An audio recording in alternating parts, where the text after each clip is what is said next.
3 weeks ago, I laid out a COVID-19 action plan for this winter that prepared us for this moment. Today, we're making the plan even stronger. First, we're setting up our vaccination and booster efforts. We're stepping it up significantly. In the past 2 weeks, we've seen the highest vaccination rates since last spring. And we aren't as vaccinated as a country as we should be, though. That's why we have added 10,000 new vaccination sites on top of the 80,000 sites that we already had in place.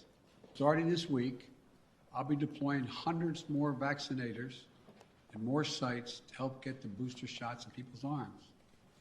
I've ordered FEMA, the Federal Emergency Management Agency, to stand up new pop-up vaccination clinics all across the country where you can get that booster shot. One of the other things that we know that has to be done is more testing. Because Omicron spreads easily, especially among the unvaccinated, it's critically important that we know who's infected. Starting this week, the federal government will set up emergency testing sites in areas that need additional testing capacity.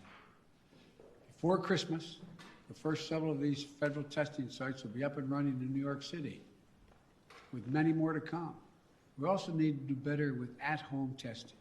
So I'm announcing today the federal government will purchase 1/2 billion, that's not million, billion with a B, additional at-home rapid tests with delivery starting in January. Next, we're preparing hospitals for what's coming. Those 40 unvaccinated adults have a good chance of getting COVID-19, and some of you will get very sick.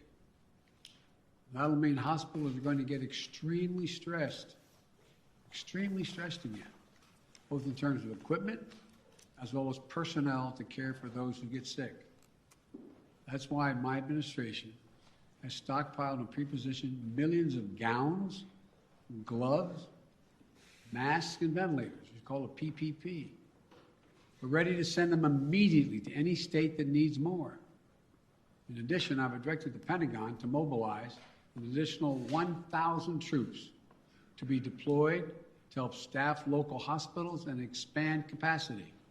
While we know staffing is the biggest need for hospitals, some may need more beds as well.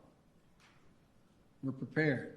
I've directed FEMA to activate the National Response Center and begin deploying teams now to provide additional hospital beds. We'll begin to construct emergency capacities near hospitals and parking garages and nearby buildings to be ready if needed.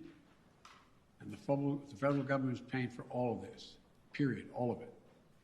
Further, FEMA will deploy hundreds of ambulances and EMS crews so that if one hospital fills up, we can transport patients to beds elsewhere.